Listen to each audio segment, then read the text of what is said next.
Isekai est un sous-genre de la fantasy japonaise dont l'intrigue tourne principalement autour d'un personnage normal qui est transporté ou piégé dans un univers parallèle. S'il y a autant d'isekai, bah c'est simplement parce que la vie réelle, c'est de la merde.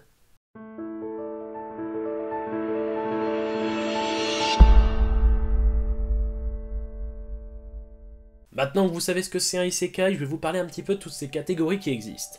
Alors oui, j'adore les isekai. Pourquoi? Parce que ça permet de s'évader, ça permet de s'imaginer dans un autre monde plein de magie, de fantaisie, et c'est aussi là qu'on trouve les meilleurs godlike. D'après mes recherches, le premier isekai a été créé par Haruka Takashiro en 1975, et il l'a nommé tout simplement Isekai no Yushi, qui veut dire héros d'un autre monde.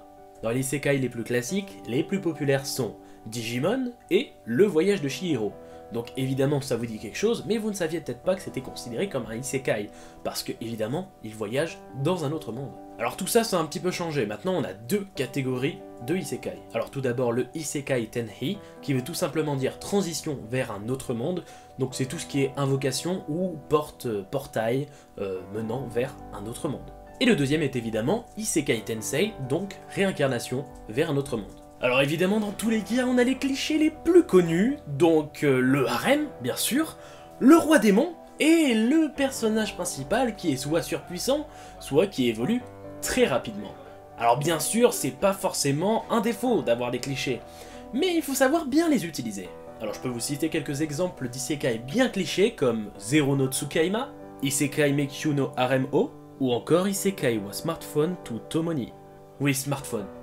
Oui, un téléphone quoi. Oui, putain, il emmène un téléphone dans un autre monde et ça y est, il est surpuissant. Ouais, c'est bof. Mais c'est original, on va dire.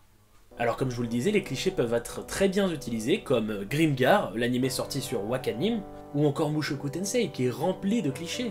Et pourtant, ça ne lui empêche pas d'être l'un de mes isekai favoris. Parce que sur des points, il est extrêmement mature, d'autres, il va savoir nous montrer un petit peu de fun, et c'est super sympa de pouvoir jongler entre extrême maturité et ce côté enfantin qu'a quand même le personnage principal. Il y a même des auteurs qui arrivent à intégrer des choix scénaristiques plutôt originaux dans ce type d'œuvre.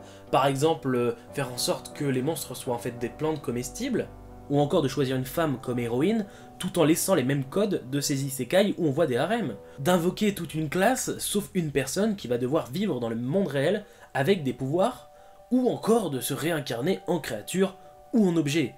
Parce qu'effectivement, il existe un manga, je me rappelle plus du nom, vous pourrez le dire en commentaire, où le personnage principal se réincarne en épée magique. Et il est super bien d'ailleurs. Alors oui, on a beaucoup de isekai avec des jeux vidéo, donc je prends l'exemple de Sword Art Online qui est le plus connu, mais on a aussi Log Horizon, et malheureusement, moi je trouve qu'ils sont de plus en plus similaires. Du moins pour les derniers. Parce que oui, c'est soit je suis transféré dans mon personnage hyper cheaté, soit je deviens le roi démon du jeu. Bon, effectivement, je vais pas m'en plaindre parce que c'est mon type d'œuvre préféré, mais je peux comprendre qu'on en ait marre de voir toujours le même type d'œuvre. Surtout en scan, enfin y a que ça qui sort au Japon ou quoi. Alors en ce moment, on a beaucoup de isekai à base de trahison qui commencent à se proliférer un petit peu sur le net. Le plus connu en ce moment est The Rising of the Shield Hero qui va bientôt sortir en animé, mais il y a aussi par exemple Nidome no Yusha qui est un peu plus trash, mais en bref... Ces œuvres représentent une histoire de trahison et les héros invoqués vont se venger de quelque chose. Enfin en tout cas je vous les conseille parce que franchement c'est vraiment sympa. Pour finir je vais vous parler de deux isekai qui m'ont profondément marqué. Tout d'abord Kujibiki Tokushu est un light novel où on a comme personnage principal un homme qui va jouer à la loterie et gagner un lot plutôt spécial étant donné qu'il va pouvoir aller dans un autre monde avec ses capacités multipliées par 777. Donc autant vous dire qu'il est hyper cheaté, et franchement si on avait ça dans la vraie vie, ça serait le pied. Alors le gars il gagne à la loterie, il est trop fort, il va dans un autre monde, et en plus il a un harem. Alors non, pas un harem lèche-vitrine, c'est-à-dire que lui il va jusqu'au bout, c'est pas ce type de héros qui va dire je veux un harem, et à la fin il est même pas capable d'embrasser une fille. Déjà ça c'est un plus. Mais ce qui est vraiment intéressant dans cette œuvre, c'est que le héros a déjà tout. Il a le pouvoir, il a les femmes, il a la richesse.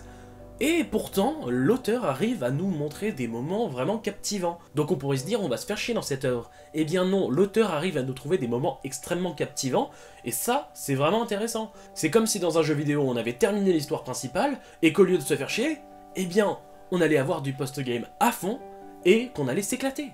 Le deuxième est un peu plus connu, ça s'appelle Recreator, c'est déjà sorti en animé, et ça raconte l'histoire d'un monde un petit peu comme le nôtre, où des personnages vont sortir de leurs œuvres, et vont semer le chaos.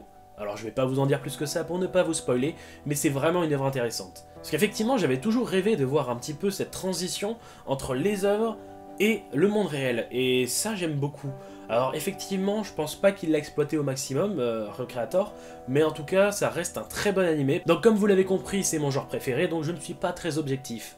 N'hésitez pas à me compléter ou à me rectifier sur des moments en commentaire, et à me dire évidemment vos isekai préférés. Je vais mettre toutes les œuvres type isekai que j'ai trouvées en description, parce que si j'avais parlé de tout, ben la vidéo aurait fait 1 heure.